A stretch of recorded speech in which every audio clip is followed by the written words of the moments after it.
নজর রাখবো অন্যান্য খবরে। ১.৫ বছরেই তৃতীয় মহাযুদ্ধ তেমনই মনে করছে ইউরোপ। চীন ও রাশিয়ার বিরুদ্ধে বিশাল যুদ্ধ হয়তো আর বছর দেড়েকের অপেক্ষা, এমনটাই বলছেন ইউরোপের সমন্বিত সেনাবাহিনীর কমান্ডার জেনারেল অ্যালেক্সাস গ্রিককেভিচ।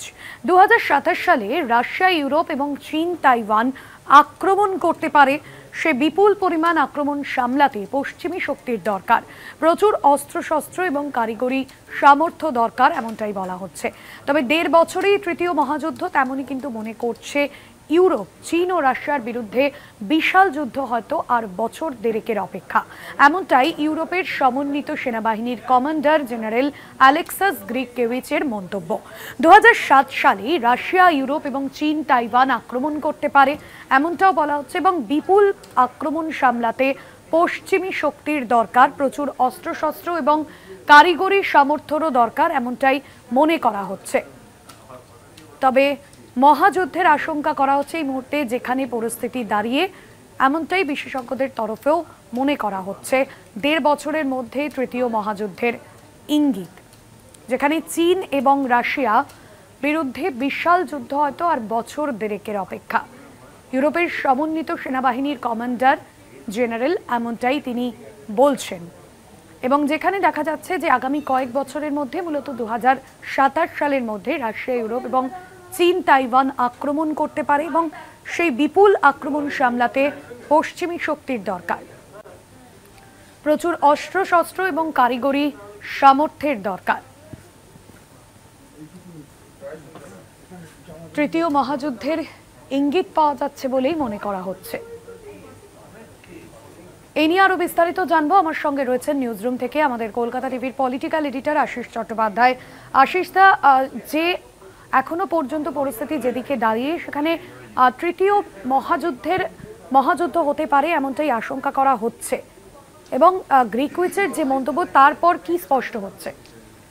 দেখো, কিছুদিন ধরেই এই ধরনের কথাবার্তা উঠছে এবং বিশেষ করে পশ্চিমী শক্তি ইউক্রেনের মাটিতে যে যুদ্ধটা করছে রাশিয়ার বিরুদ্ধে, সেই যুদ্ধে ক্রমশই রাশিয়ার এগিয়ে আসা এবং পশ্চিমী শক্তির কোণঠাসা হয়ে যাওয়ার খবর যতই মিলছে, ততই ইউরোপের বড় বড় দেশগুলোর কপালে চিন্তার ভাঁজ আরও পড়ছে। কেননা তারা মনে করছেন যে আমেরিকা ৩৫,০০০ কোটি ডলার খরচা করেছে কয়েক বছরে, সেটা খোদ ট্রাম্প নিজে বলেছেন।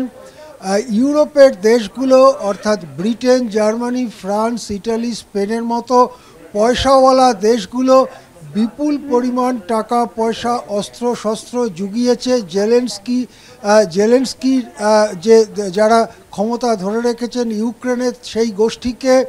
কিন্তু রাশিয়ার প্রচণ্ড মারের কাছে তারা ক্রমাগত পিছু হটছে। এই মুহূর্তে যখন আমি এই কথাটা বলছি কলকাতা টিভিতে, এই মুহূর্তে ইউক্রেনের রাজধানী কিভের অবস্থা শোচনীয়। কিভ প্রকৃতপক্ষে একটা যুদ্ধ বিধ্বস্ত শহরে পরিণত হয়েছে।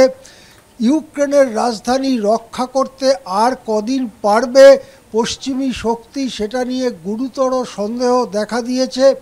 পশ্চিমী শক্তির প্রকৃতপক্ষে এই পরাজয় যেখানে হচ্ছে, অর্থাৎ আমেরিকার নেতৃত্বে ইউরোপের দেশগুলো যারা ন্যাটো বা নর্থ আটলান্টিক ট্রিটি অর্গানাইজেশন নামে সামরিক জোটবদ্ধ, তাদের এই বিরাট পরাজয় যখন ইউক্রেনের মাটিতে হচ্ছে, তখনই কিন্তু শিরদাঁড়া দিয়ে ঠান্ডা স্রোত নামছে ইউরোপের।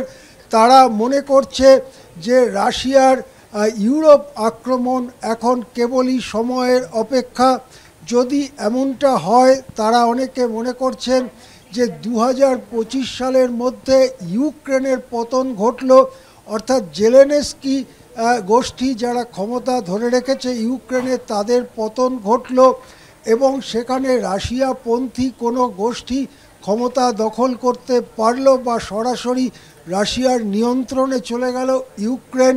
সেক্ষেত্রে এই বিজয়ের কারণে উজ্জীবিত রাশিয়া ইউরোপকে চোখ রাঙাতে পারে এবং আরেকটু প্রস্তুতি নিয়ে এই যুদ্ধের ক্ষত খানিকটা সারিয়ে নিয়ে 2027 সালেই তারা ইউক্রেনের সীমান্তবর্তী ন্যাটোভুক্ত কোনো দেশ আক্রমণ করতে পারে। ন্যাটোর যে চুক্তি, তাতে ন্যাটোভুক্ত কোনো দেশ আক্রান্ত হলে অপর দেশগুলিকেও সেই দেশের পাশে দাঁড়াতে হবে এবং যারা সেই দেশকে আক্রমণ করেছে তাদের বিরুদ্ধে যুদ্ধ ঘোষণা করতে হবে। অর্থাৎ রাশিয়া যদি ন্যাটোভুক্ত কোনো দেশকে আক্রমণ করে তাহলে সমগ্র ন্যাটোকে, আমেরিকা সহ, রাশিয়ার বিরুদ্ধে যুদ্ধ ঘোষণা করতে হবে। একই সময়ে চীন সম্ভবত তাইওয়ান আক্রমণ করতে পারে, কেননা তাইওয়ান চীনেরই অংশ। এটা বারবার চীন বলা সত্ত্বেও মার্কিন মদতপুষ্ট তাইওয়ানের বর্তমান সরকার একটার পর একটা কাজ করে প্ররোচনা এবং উত্তেজনা সৃষ্টি করছে বলে চীন বারবার অভিযোগ করছে। সুতরাং চীনের পক্ষেও এই প্ররোচনা এবং এইসব উস্কানিমূলক কাজ কতদিন সহ্য করা সম্ভব হবে তা নিয়ে যথেষ্ট জল্পনা চলছে। যদি 2027 সালে প্রায় একই সময়ে চীন তাইওয়ান আক্রমণ করে, সেটা হচ্ছে প্রশান্ত মহাসাগরীয় ঘটনা। আর অন্যদিকে ইউরোপীয় ভূখণ্ডে রাশিয়ার বিরুদ্ধে ইউরোপের দেশগুলোকে একই সময়ে প্রায় যুদ্ধ করতে হয়। সেক্ষেত্রে পশ্চিমী জোট, মার্কিন যুক্তরাষ্ট্রের নেতৃত্বে ন্যাটো, তারা পিছিয়ে আছে বলেই ইউরোপের এই কমান্ডার জেনারেল আলেক্সেই মনে করছেন।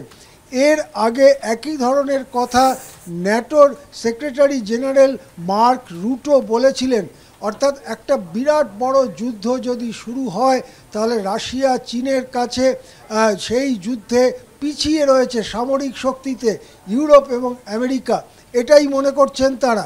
যদি পারমাণবিক যুদ্ধ না হয়, যদি কনভেনশনাল আর্মস দিয়েই যুদ্ধটা চলে, তাহলে অস্ত্র শস্ত্র, কারিগরি সামর্থ্য সমস্ত বিষয়ে আরও অনেকটা না এগোতে পারলে রাশিয়া এবং চীনের বিরুদ্ধে এই যুদ্ধে তেমন সুবিধা করা পশ্চিমী শক্তির সম্ভব হবে না বলেই ইউরোপের সমন্বিত সেনাবাহিনীর কমান্ডার মনে করছেন।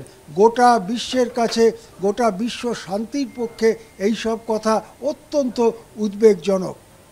একদমই ধন্যবাদ জানাবো আশিস দা আপনাকে। আমাদের পলিটিক্যাল এডিটর আশিস চট্টোপাধ্যায় ছিলেন আমাদের সঙ্গে নিউজরুম থেকে।